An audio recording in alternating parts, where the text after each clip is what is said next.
We're back with another 2021 rookie profile. Is Chuba Hubbard a heat seeker? Watch and find out.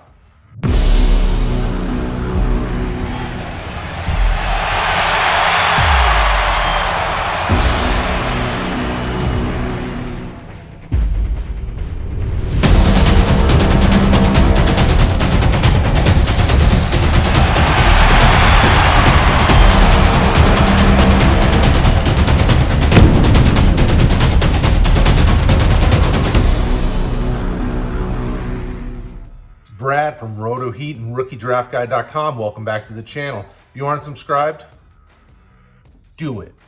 If you are, thank you. We appreciate it. Drop a like. Let's get this thing to 200 likes. Don't forget, check out RookieDraftGuide.com. Today we're talking Chuba Hubbard, running back, Oklahoma State. Is he one of your first round rookie running backs in this upcoming fantasy class? Let us know in the comments below.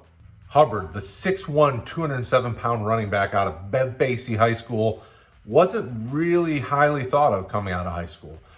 When you look at places like 247 and Rivals, he was 3-star. You know, he was kind of like in the 20s when it come to ranking for running backs. He was 357 nationally ranked. I mean, not a lot to get excited about. But he went to Oklahoma State. Now, Oklahoma State over the years has produced some high-quality running backs. I mean, you Lions fans, myself included, know Barry Sanders, kind of a big deal. Now, I'm not saying Chuba Hubbard's Barry. Let's not get crazy. Chuba Hubbard is a guy that came out and really excelled. And the Big 12 is a strong conference, not the best of the best, but there's some really quality teams in the Big 12. 2018, 2019, 2020, we saw a solid, if not above average running back. We'll talk about, 2018 and 2020 is not the greatest. 2018 he had 124 attempts, 2020 133 attempts. 2019 is the big season where everybody got all excited for him. 328 attempts for 2,094 yards. That's 6.4 yards per carry, 21 touchdowns. He also got a little bit in the passing game. 23 receptions, 198 yards. Throughout his college career, he had some solid numbers. 585 attempts, so that's almost 200 attempts a season. But he obviously had the one monster season, and the other two were over 100, but not very high. 585 attempts, 3,459 yards, 33 touchdowns. So just under 6 yards per carry. He also had 53 receptions, 479 yards, 3 touchdowns. So the thing you will see with Hubbard, and whether it was a RotoHeat, RookieDraftGuide.com evaluator, whether it's scouts nationally, I mean, the hands are something he's going to need to work on. He's just not a very natural hands pass catcher out of the backfield. And nowadays, whether it's fantasy or real life, NFL teams want the power back, the guy at the goal line you can just ram it home with, or the guy that you can get out of the backfield and catch the ball as a receiving back. And sometimes they want a little bit of both. Hubbard is an interesting cat that did well in college. I think when you look at kind of where he was coming out of high school into college, he overperformed where people saw him at. They saw him as kind of a 3-star guy, was kind of a toss-up as to what to make of him, and he really did, I think, better than what some would have thought coming out of high school and going into college. So what are we going to do with Chuba Hubbard? What are we expecting fantasy-wise at the next level? That's an interesting question. So we have to think about the pros and cons of a guy like Hubbard, because in your fantasy drafts, running backs tend to get overdrafted.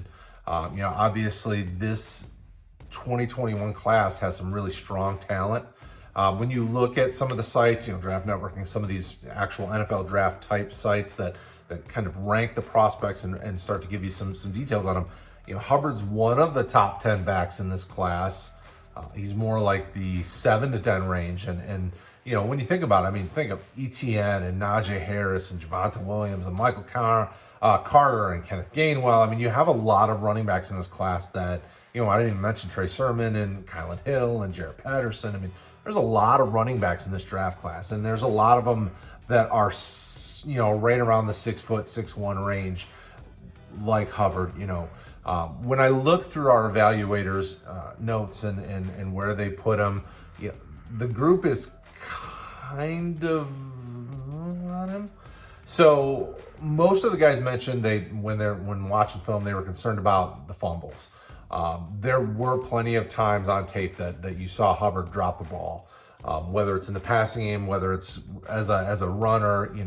There are some concerns there. When you look at his college tape, you see a guy that there are some positives. The nice thing is that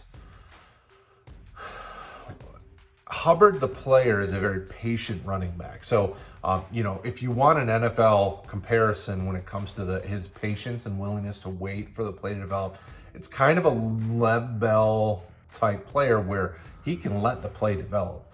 Now, the concern that we have, especially when you watch, and I've watched quite a few of Hubbard's games, is sometimes he'll become a spectator. He'll wait so long to watch the play develop that it's almost like he's watching the game, because he really needs to speed up that processing when it comes to that, and not always just continue to wait for something to happen. There are concerns, obviously, like I mentioned earlier in the video, pass catcher out of the backfield. I mean, there's a lot of room for Hubbard to improve, but the one thing that he does really well that the guys, and I noticed a lot of the guys bring up, was kind of the big play, can take to the house type ability. He's got that. He can be the kind of the goal line type back because he's got some size to him. Although I will say one of the evaluators said, didn't realize he was, he doesn't look as big as his numbers say on tape, when you watched him play. So Hubbard's one of those guys that the team, and obviously rookiedraftguide.com. Go there. You will find everything you need to know. The evaluators, all the information will be there. But the one thing I will tell you is that this guy has potential and has a really solid potential. If he can go to a team that will help him grow in some of those areas that he needs to, he needs to grow in pass protection and pass catching. I mean, he's probably not going to be a 3-down back to start his career. If he can grow in some of those areas and be willing to stick his nose in and protect his quarterback, he'll become a 3-down back very quickly, because teams like running backs that are willing to do the dirty work to protect our quarterbacks, as well as catch the ball out of the backfield and pound the rock at the goal line and all of these things. Hubbard has the ability. He's a strong kid. He's fought his way back from injuries, and the determination is there. And I think, personally, I'm excited about him. I know I have him on some Devy rosters, or I should say Devy roster. I have him on one of my Devy rosters, and I'm excited about him. I'm going to hold and see how he develops, because I think he has the potential. He's a strong kid, a smart kid. The patience in the backfield is very exciting to me. Not a lot of running backs will try to get north-south quickly, and some of them get, if it isn't where they know it's supposed to be based on the play development, they get lost and they just can't do much. So I think Hubbard has the ability to grow and develop into something special. But remember, I asked you earlier, and I want you to tell me, I want to know what you think about Chuba Hubbard. Is he one of your top first-round pick running backs in this rookie class? Let's have that conversation. I don't just say it in the videos because I want to say it. I say it because I want to interact with you. You'll notice on the other videos, I'm in those comments and I'm chatting away. Let's talk about this. What do you think about Hubbard? Let's talk about it. I appreciate you guys hanging out. If you've watched this far, gold star. Scratch yourself, smelly star. Thank you guys as always, and we'll talk to you again next time. RookieDraftGuide.com.